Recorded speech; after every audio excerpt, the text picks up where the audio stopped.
Welcome back, everybody, to DGOT, the Instant Reactions. We appreciate y'all tuning in. We are back with 2025's Dangerous Animals from IFC and Shudder. Shout out to them, indie film company. We support horror and we support indie horror. So I was excited for this one just because I've already said this before. You know, I'm a big fan of the show Spartacus, and I don't know if you say his name Jay Courtney or Jai Courtney. I should have listened to more interviews. I only got to listen to one after I got back from the screening today. But I remember him from Spartacus season 1. He was Varro. I thought he was great in that. I think he's a good actor, and I thought he was really good in this movie too. Just general thoughts. I enjoyed the movie. Is it perfect? No. I'll jump into some very big qualms that I had that just annoyed me. It really wasn't like technical filmmaking parts. It was just writing parts. But overall, I enjoyed the movie, and I gave it a 3.5 on Letterboxd just to tease it now. And if I like it again on another watch, I'll give it another 4. I'll give it another bump. I don't care. You know, I enjoy silly movies I can just watch for fun, and it did have genuine tension and creepiness. But that's just my thoughts. I thought it was fun, definitely worth a visit to the theater. Go ahead, Dustin. Yeah, so I'm not familiar with your Spartanburg show that you talked about there, but so I'm not familiar with Mr. Courtney. But I went in this movie, so we both saw the trailers for this a while ago when we go to see other movies, and I was like, oh, that's an interesting premise. And IFC Shudder's been putting out some quality stuff. I would definitely go support it. And I do this thing, and you do AMC's version of it, but I do this thing at Regal called Mystery Monday, where usually it's like once a month they show a movie, don't tell you what it is till you get there, and it's kind of like a surprise because they show it early, usually a week or more early. Um, I'm not gonna lie, the first time I went to see this movie, it was on Memorial Day at Mystery Monday, and I didn't make it. I lasted 20 minutes and I got up and walked out. I think I was just annoyed because the theater was on swole, not just the auditorium I was sitting in because it was Mystery Monday. They're always more packed, but the theater, I guess because it was Memorial Day, it was cram packed. I had to park in the furthest corner of the parking lot, which I never have to do. And so I think I was just annoyed from the start and I couldn't lock in. The story didn't grab me. So I left 20 minutes into the movie. But I knew and I committed to myself that when it does release, I'll go back and see it, no matter how bad it is, no matter how good it is. Like, I'm going to give it a chance. And so I did yesterday. And it's better than I thought it was going to turn out being after that first 20 minutes. And even the first 20 minutes, I don't think were as bad as I thought they were then. Like I said, I think that was multiple factors. But I don't love the movie. I think it's a pretty okay movie. Definitely, I wrote on Letterboxd, the highs are high and the lows are low. And, sometimes the highs are higher than the lows. But this one, I think the really good parts were really, really good. And the really bad parts just made me roll my eyes. So I think it's a very middle of the road, okay movie. Yeah, that's fair. There's nothing wrong with that. You want to kick us off with your positives? Yeah. For my pros, first thing I put was it's a good summertime flick.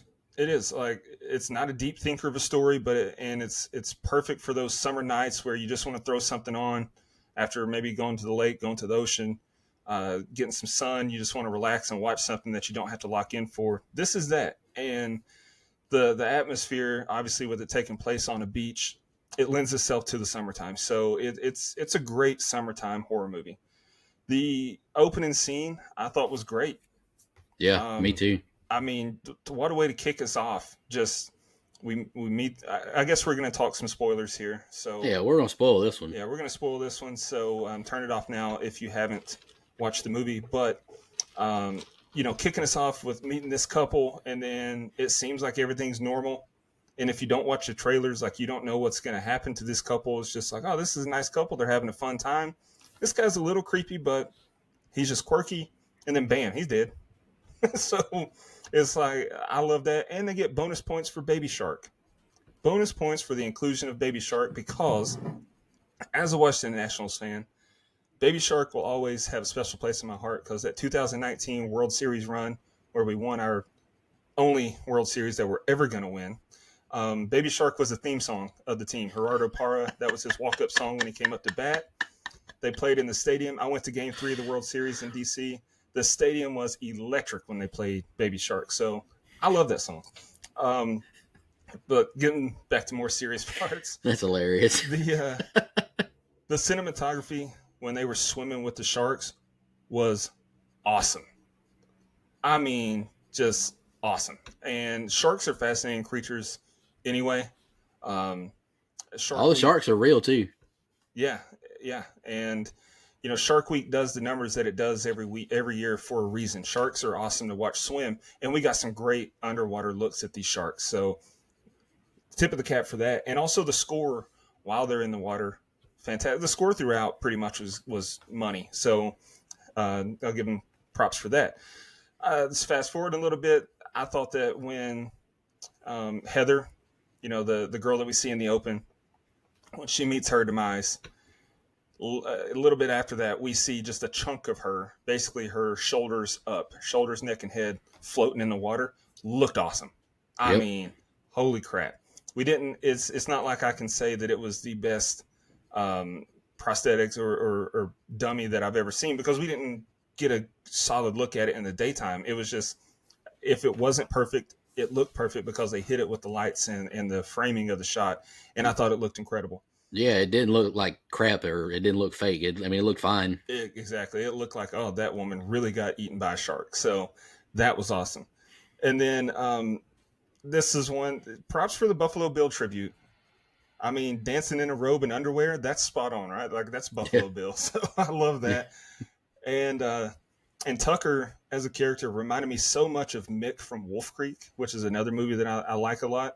Something about Australian psychos with twisted sense of humor. They're just so good in horror movies. So Tucker as a character, great. And Jai Courtney, however you say his name, apologies, like you said. But I thought he was fantastic. So his character was great. And, that's about all I got for the pros. I'm with you. Yeah, my one of my thing is I've seen quite a few shark movies, and very few of them know how to put sharks on the screen where it looks good. Like Deep Blue Sea, I like Deep Blue Sea, but the sharks look like crap for the Yeah. most part.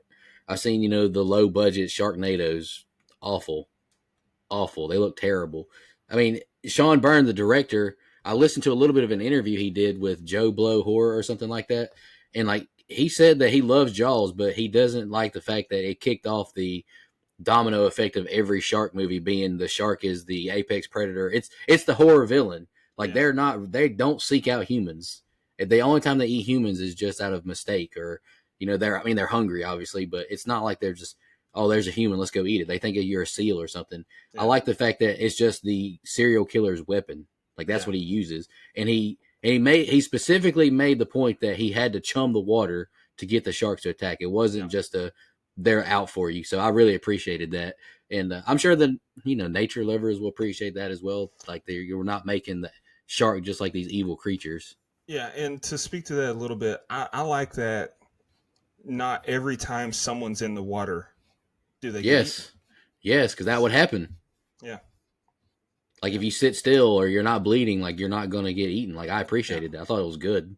Like Yeah. that was smart of the writing to, all right, Zephyr, she's aware that if I stay still, I might not get bit, Yeah. or I got a better chance of not getting attacked. I mean, you still got chum all around you. So. Yeah. But Bruce Tucker, Jai Courtney, apologize if I'm butchering the man's name. Just come on the show. We can talk about this and Spartacus and everything else, and you can correct me. I thought he was great. Like he was unhinged. Like I didn't even think of Mick from Wolf Creek. That was a brilliant comparison. You know who I thought of like as a character? Like, have you seen the movie Unhinged with Russell Crowe? I haven't, and I love Russell Crowe. It reminded me of that. It's when it threw me off because like, damn, Russell Crowe got fat. No offense, but it's like you're not Gladiator anymore, brother. I mean, you get older, things happen. I get it. I'm a fatty too, so I'm not no hate. But I thought Bruce or Tucker, Jai Courtney was great. He was fantastic. He was so unhinged. He was evil, sadistic. I thought he was great. Yeah. I thought Zephyr was for the most part, good final girl. I don't think it was her acting that made her bad. I just didn't care for some of the writing I choices. agree. Like I'll get into that when we get to the qualms. It's just like it got tropey. But overall, I thought she was a pretty badass chick. Like she like John Kramer would have been proud of her. She had the will to live. Like Yeah. I mean, she bit her fucking thumb off for God's Yeah. sake. That was insane. I mean, she tried to just break it and pull her hand out of the handcuff, but Yeah, that's brutal. I don't know about you, but if I'm her and I'm having to bite my own thumb, I would probably throw up. Like it would hurt, but I'd just probably pass out. like having a mouthful of blood and flesh, like, and it's mine, like I would probably Yeah. throw up. And I don't have a weak stomach, but and this is I don't have this in my notes, but I texted it to you. And this isn't a knock to her because I thought she was good. It's just her writing and possibly directing that I didn't love, but I couldn't unsee it. She is Timu Jennifer Lawrence, and the girl that played Heather is Wish Mia Goth. Like I couldn't unsee it. I was like, these girls have similarities. I definitely saw the Jennifer Lawrence with Zephyr, but you know who I thought of with Heather, honestly? I saw like, and you're going to think I'm crazy, but if you took like a little bit of Sofia Vergara, a little bit of ScarJo, and then you mix it with Shelley Duvall from The Shining all together, that's who I saw. You're really testing me right now. You are trying to get me banned. Anyway, we'll just move on from that. But I thought Heather was good too. Like I thought she portrayed like the scared tourist really well. Yeah, she did. I was back and forth on like certain shots of her. I got Mia Goth vibes, but a lot of shots, especially when she's in the water, I got Christina Ricci. I thought she kind of favored Christina Ricci there, but yeah, definitely didn't expect the Shelley Duvall. Go ahead. You know, there's just some facial features she had that looked like Shelley Duvall. But anyway, we'll move on from that. Some more positives. The opening scene, like you mentioned, I thought was great. If you went into this movie blind, like you're just flipping through Shudder and you see Shark Movie, you'll love it. Like we kind of knew the premise. We already knew that Tucker was evil. Like I don't think the trailer ruined this movie by any means, but if you go into it blind, you might really love the movie if you go in completely blind. For sure. But some more, I thought some of the shots too were really good of the ocean, like with the boat going out to sea. I thought it was beautiful. I mean, it's not a hard shot to get, but it did look beautiful. Like I appreciate the film. Like I saw like they had like drone, assistants and all that underwater cinematographers. I thought the movie looked great. Yeah, I agree with that. Do you want to kick us off with some negatives? Yeah, let's do it. How much time I got, buddy? No, they're not that many, but I lost interest with what followed the opening scene. Like I said, I left 20 minutes in the first time, and it didn't capture me. This part didn't capture me anymore the second time. The credit montage felt like a low-budget early 2000s movie. I didn't love it. Yeah, I didn't love that either. Didn't like that. And Zephyr's introduction and character was poorly written. Didn't grab me. Terrible dialogue with her and Moses. And I hated him throwing the fin key out the window when they're in her van in the driveway. It's like, that's a lame way to set up her encounter with Tucker to me. She didn't need to go borrow his fin key. She went there, she snuck off to surf. There's no need for, I guess it's to give us the viewer like, oh God, we recognize him. He's a bad guy. And then, okay, thank God he let her go away only to come back and nab her. Still could have done that. Like maybe she almost hits him with the van when she's pulling in the parking lot and they have a brief encounter and he comes back later. I don't know, but to me, it felt cheap and lame. And then the dialogue throughout the movie is pretty cliche and pretty bad. Like, I love CCR, but come on. I don't, ooby dooby, especially when, we talked about when we did Companion, she had her catchphrase as she killed Josh, go to sleep, Josh, boom. Ooby dooby, and then she shoots him with the heart. God, give me a break. No. I think a lot of the unexpected hiccups to the action were predictable. The neighbor thwarting Moses' efforts, like I saw that coming. When he's on top and he's got the upper hand of Tucker, I think this is too easy. It's going to be the neighbor. I thought the neighbor was going to shoot Moses, but knocking him out, same thing. I didn't expect that, to be honest with you. Crazy. I don't know why, but I didn't expect it. To me, they lingered on it way too long.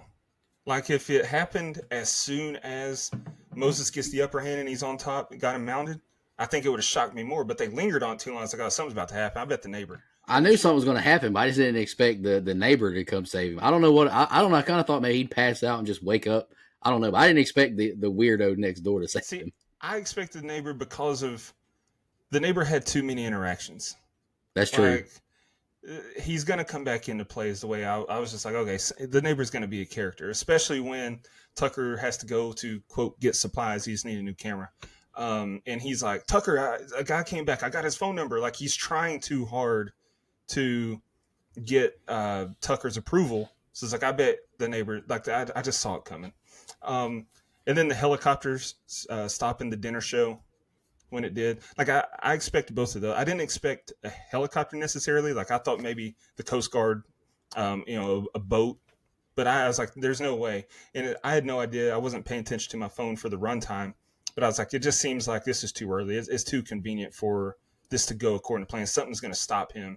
I bet it's the cops or something. It was a helicopter. So I knew. I just felt like I knew both of those. And there's other instances. It was like, yeah, I could see this coming. Um, when he goes camera shopping, God, that annoyed me. Not because he was on a mission to get a Bro was camera, ticked off. and not because he was a jerk to everyone around him, like the other shoppers, everything. You know what annoyed me? He's rummaging through these shelves, like, oh my God, there's not a camera here anyway. And there's one on top of the pile where he was just looking in clear view. It's not like it was hidden. It's not like it was buried. It's not like he had to move anything. It was there the whole time. That annoyed me. Come on. It was like in SpongeBob where like the gold lights come from underneath it too. It's like Yeah. it's like, oh, it was there the whole time. Like, The yeah, it was whole- annoying. And it's not, and it was on the shelf that was like eye level for him. Yeah. If it was on top, but a shelf up above or down below where he had to bend down, fine. But the way he was rummaging, he would have found that camera immediately. Yeah, that irritated I agree with that. And then another thing that's just like, oh, brother. Moses has been stabbed, right? He's laying in the bed. He's in a bad way. Tucker comes into the room, and then we get a look. The camera pans to Tucker. I don't know if you noticed it, but conveniently, when the camera pans to Moses, his blood spot on his bandage expanded. It started spreading.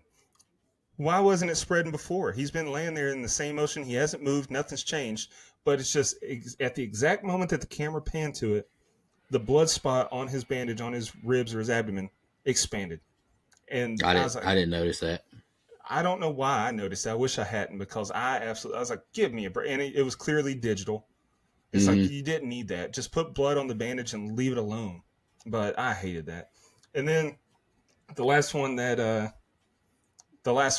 I have for my cons is when Zephyr gets pulled into the water at the end. I rolled my eyes so hard I almost gave myself a concussion, and I laughed. It's like, That was dumb. I It wasn't necessary. You shot Especially him if she's going to live. Yeah, exactly. You shot him with the harpoon. Drop the gun. Don't stand on the line. Why have her get pulled in like that? And it was too much of a ha-ha moment. You're already giving us a happy ending. Like, both they made it out. They're gonna live.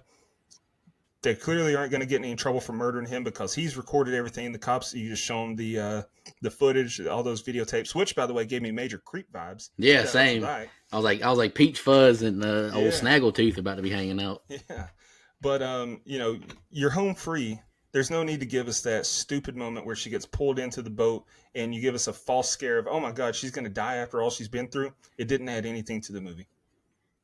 I will say that now that you brought that up, I was thinking, like, it's not like I wanted Zephyr and Moses to die, but I was thinking this is one of those movies that could have had a bleak ending and I wouldn't have hated it. Exactly. I agree. Like, they did everything to survive, but they still died. Like, it would have, like, gave me a hole in my gut, but I wouldn't have been mad about it if they would have had a purely bleak ending. And to me, Zephyr, like her getting pulled into the water and then Moses just dies bleeding out, like that would, I'm not saying I would have loved it, but it would have been, because he was just he was handcuffed to that chair. Yeah. And he'd been bleeding for a long time. Yeah, that is true. I was going to go the other route and say that, it would be much more nobler to have Zephyr die, like, because she was fighting for him. He has a career. People are going to look for him. Like, it would just be noble. She sacrifices herself to take Tucker out so that Moses can live. But either way, I agree. This one could have benefited actually from a more depressing ending. Yeah, I mean, I wouldn't be mad if there was an alternate ending. Midsummer's got two versions. Yeah, and I like the other version better. So I mean, absolutely. Maybe there's a bleak alternate ending. But some qualms that I have is it just gets horror tropey. Like, they really annoyed the hell out of me. Like, they've kind of painted Zephyr as this survivalist. Like, she's trying to pick the handcuff the whole time. Like, she's using underwire from her bra. She's trying to kick these bars off her table or the bed the whole time. Why does she, whenever she get a chance to hit this man with a frying pan, she hits him once and then just drops it and runs away? Like, keep waylaying on him. Like, that's one of my biggest irks in horror movies. It's like, keep beating the villain. Or how about this? When she's in her room and she stabs him in the neck. Stab him again. Why does she take so long to get off the bed and go? Yeah. Like, she's moving like, I got to be quiet so he doesn't wake up. Nah, bro, you just stab him in the neck. He's either dead or he's severely injured. Go. Like, punch him in the nuts. Yeah. I'd have punched him in the nuts. That's another thing I thought during their whole fight scene is, why didn't she kick him in the crotch? We don't, like, movies don't do that as much as I feel like would happen in the real world. Yeah, no, I agree. It's I mean, that's what they teach young girls. Yeah. That's what I told my niece, my mom, my brother. We told my niece, like, if anything were to happen, God forbid, man grabs you, hit him there like that. It's a weak spot for him. Yeah. But another thing is, like, these characters got some Chad Meeks in them. Like, they took some damage. Yeah. Like, whenever he pulls her from, like, that chute and she, like, hits her face on the counter. Yeah. Dude, that's going to knock your teeth out. You're going to have a concussion. Yep. You might pass out. You might die. You could die from that. Yep. There was some force behind that. Like, the Chad Meeks syndrome, like, it needs to be studied because I'm kind of getting ticked off about it. Like, these people they're taking too much damage. Yeah. They got like, that shit would HP, hurt. Baby. That full HP, the cheat code. Yeah, it's like that girl from Cloverfield. Like, she took all that damage, just got stronger and stronger as the movie went. It made no fucking sense.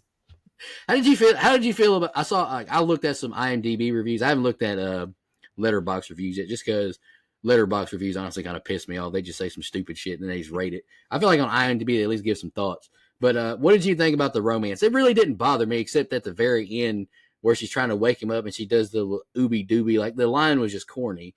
But I feel like they established, like, there was a connection early enough. I'm fine with how the romance came to be. Like, it makes sense. He's an attractive guy, pause, and she's an attractive girl. And they're single, and, like, it's not, like, I can believe that they hit it off like they did. I can also believe that she snuck out in the middle of the night, and that messed with him. It lingered with him, and he's like, this girl could be special, so he's invested and goes after her. And I'm fine with them ending up together in the end. But a lot of what happens goes back to what I said earlier. A lot of the dialogue was just corny, cliche. And so I think that it could have been better, but the fact that it existed and how we got there doesn't bother me at all. No, but I do agree. I agree about the romance not bothering me. But that, at the end, the ooby dooby, like I didn't hate the dialogue as much as you, but there were some, like, just pretty cheesy moments. You know what I can appreciate about it, though, is, it's not easy. It's not cheap to get the rights to use an actual song in a movie. So if you're going to get the rights, baby, milk it dry. Get your money's worth. And they did. That's fair. Yeah. Get your money's worth. Because, I mean, it's an IFC Shudder movie. And, like, I'm sure they didn't have a huge budget. Yeah. They really don't reveal how much. Right. I'm imagining it can't be more than, like, $3 million for an IFC movie. Like, I just don't see it. Because, I mean, Shudder, I mean, the membership, like, the subscription's only, like, what, $5-6? I mean, they're not going to get the most money for their movies. They just got to do it. They kind of like Pearl's mom, make the best of what you got. But that was my biggest qualms of the movie, was just got too horror tropey. And you could easily fix that with writing.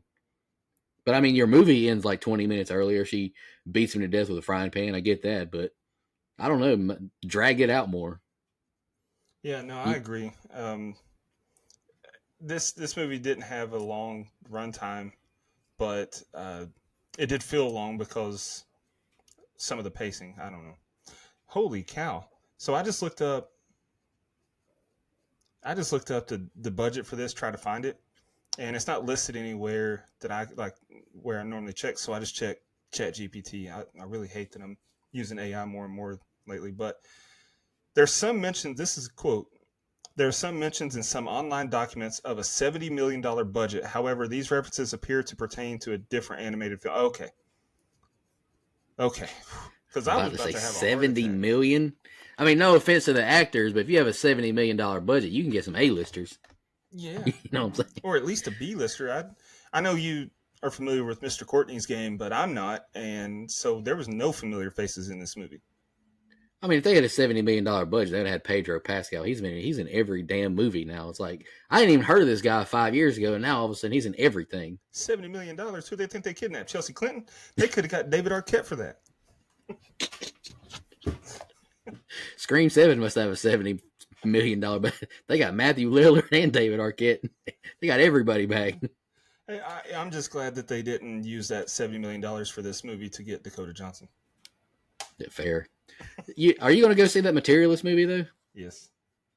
Is it because of her? I'm just kidding. No, it's because number one, you see my hat, A24. And number two, Chris Evans. Number three, Pedro Pascal. I'm hoping. Like, I've only seen one movie she's in. You know, Suspiria. I thought she was fine in Suspiria, honestly. So I saw the 50 Shades movies, all three of them. She's not bad in that movie. In those movies, I don't think those are very good movies. They're definitely not my type of genre. You know, erotic. They're not for you. They're not for me. But I thought she was fine in those movies, and that was my introduction to her. And I thought at that time, if you'd have told me after I watched those three movies that I would think that she's as bad as I do now, I wouldn't believe myself. But I've realized that like it's just that character. That character is very meek and timid and doesn't have aura, doesn't have screen presence. Like that's just her character. I thought that was Dakota Johnson playing that, and so it worked. And if she plays those kinds of roles, she's very good at it because I think that comes natural to her. She's not a leading lady. There's nothing wrong with that. I mean, I've praised several supporting actors on this show, and there's nothing wrong with that lane. It's just, and I don't know. Do you have any more cons? I don't want to get on this sidetrack tangent here. Take up any more cons for this movie outside of like the horror tropey stuff, the surviving too much. Not really, but those were big qualms. Yeah, like that's the kind of stuff that's easy to fix, and you chose not to do it. Yeah. I was going to say, you want to read your letterbox, and I can read mine. Yeah, before we do that, I just didn't want to derail you because I'm still going to say what I was about to say, and this is sure to ruffle some feathers. Uh-oh. So I saw 4 movies this weekend, 2 today, 2 yesterday. This was my least favorite of the 4. But third out of the 4 was Ballerina from the John Wick world. And I came to a realization watching that movie that I'm ashamed of, but I have to live my truth. Listen, I love Ana de Armas. I do. I don't think she's got it, brother. I don't think she's got it. She's not leading lady material. She's Dakota Johnson 2.0. She's a better actress, I think. And all my jokes about Dakota Johnson are that I don't think she's a terrible actress. She's just, for certain roles, she's not right for, so it makes her seem like a terrible actress. Ana de Armas, I fear, is the same way. I didn't buy her as the leading, female Baba Yaga, female John Wick. I just didn't buy it. And her accent, I think I love her accent in real life, but she can't lose it. Even in the Marilyn Monroe movie, she sounded like she had a Latina accent playing Marilyn Monroe. And in this movie, her first couple lines in Ballerina, the first couple lines of her dialogue, perfect, like no accent at all. The rest of the movie, she had her accent. And so I don't know how we got there, but I think Ana de Armas as a leading lady has run her course with me, just like Dakota Johnson did. I didn't think Ana de Armas was. I didn't think she was bad, but I don't think she held up against the others in Knives Out. See, this is going to shock you. It shocks me. I haven't seen Knives Out. I haven't seen either one of them, and that blows my mind. Knives Out and Glass Onion are both good movies. They're fun. I've heard they are, and they're on my list. It's just I missed them when they happen, and I just the thing is like Knives Out as a super stat cast. Yeah, it's got like Toni Collette, Don Johnson, fucking Daniel Craig. He's great. Jamie Lee Curtis, unfortunately, is in the movie. Jamie Lee Curtis. But anywho, I do have another qualm. I just thought of it. Okay. Whenever he's doing his rituals, his making his videos, like you brought up the score earlier. I did enjoy the score, but we were talking about a bleak ending. If you have these things where he's dipping these women in the water to get eaten by sharks, and there's no score, there's only the women screaming, that's a lot scarier to me. Yeah. And it's not as adventure-y, like thrillery. If you just dip these women in the water and let them get eaten alive, and all we hear is her screaming, and the person watching screaming, that's terrifying. Like there was tension, but it could have been horrific. Like they could have leaned really hard into that. I completely agree because that really drives home how small we are in the grand scheme of things. like Hmm. just miles and miles of silence. The silence would be deafening if they'd have done it that way. I And can, as they're dying, like the camera just pans back and like you just see how vast the ocean is. That could have been a really good scene. yeah, no, I completely agree with that.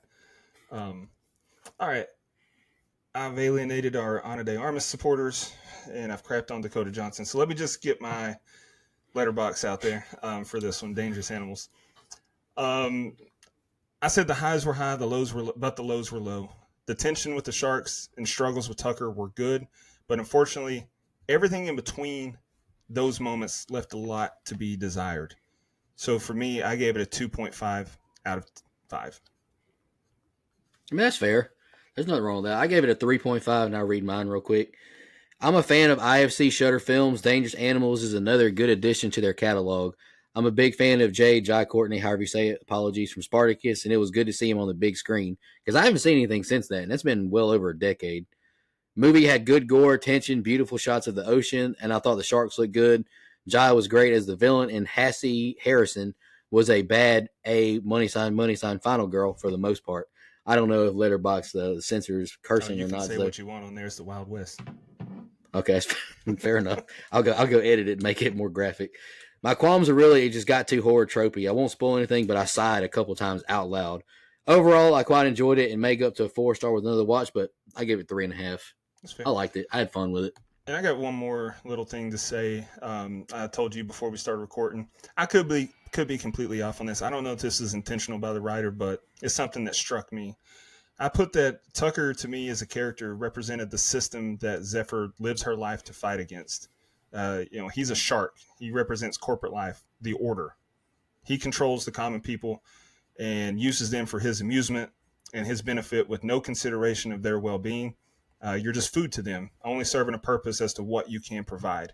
And the only reason I came to that conclusion is because, they made it such a point to say she's a free spirit, and she quoted Point Break, and which, by the way, before I realized that it was quoting Point Break, I was like, that is terrible dialogue. And then I was like, oh, when he said, "Did you just quote Point Break at me?" I was like, oh God, she did. Okay, I can forgive that. But then her follow up wasn't any better though.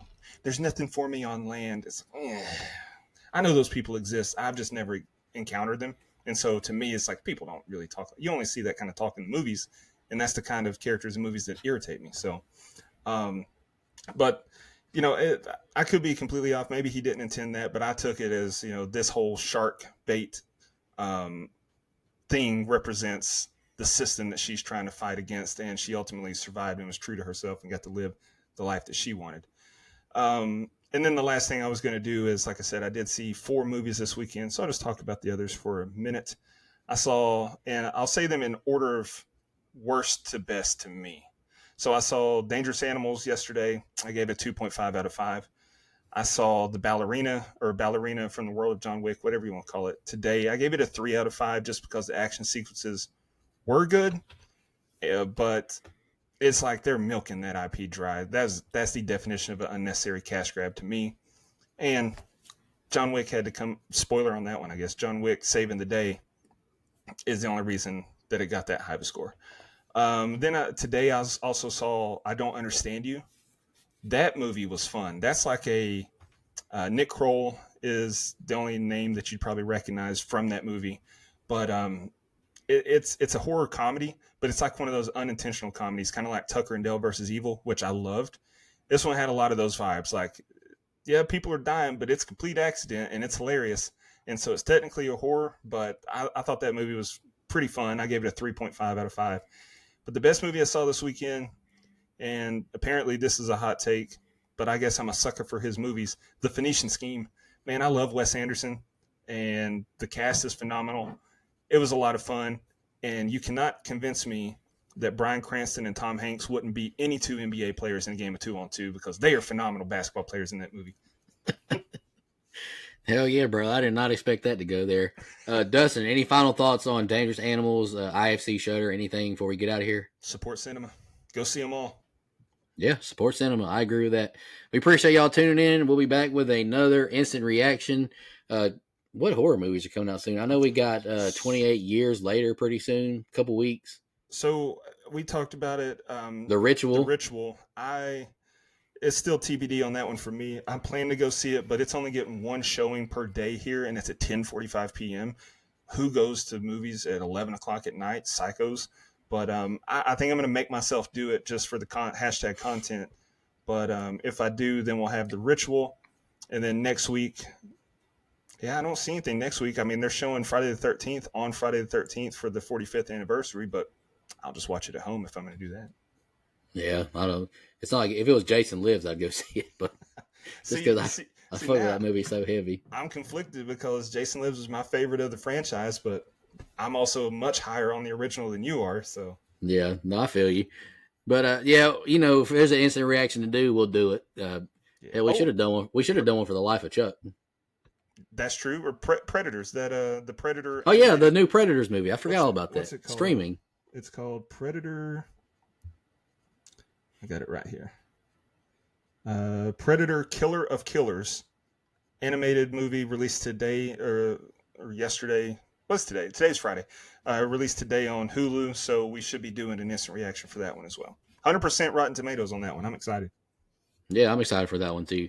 But we appreciate y'all tuning in. We'll be back as soon as we can for another instant reaction.